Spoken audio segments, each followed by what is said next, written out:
পঞ্চায়েত নির্বাচনে কাছাড় ও শ্রীভূমিতে জয়ের খাতা খুলল তৃণমূল কংগ্রেস। এবার অসমের 5টি আঞ্চলিক পঞ্চায়েতে জয়ী হয়েছে তৃণমূল কংগ্রেস। তার মধ্যে কাছাড়ে ও শ্রীভূমিতে একটি করে আসন রয়েছে।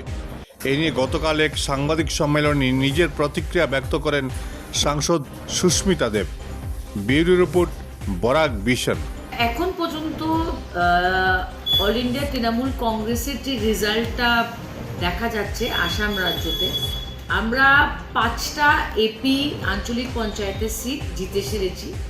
এখন টুকরপাড়া এপি কাউন্টিং চলছে, আমরা 500 ভোটে এগিয়ে আছি, কিন্তু এটা ফাইনাল হয়নি।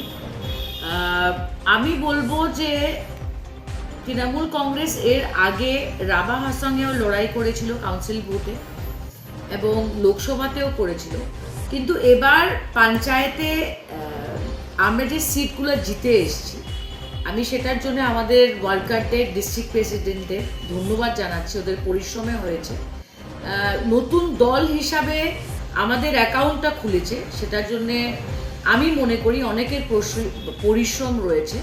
কারণ বাকি যে দলগুলো মাঠে আছে, ওরা অনেক বছর থেকে আসামে কাজ করছে বা রয়েছে, কিন্তু তৃণমূল কংগ্রেস রিলেটিভলি নতুন মাঠে নেমেছে।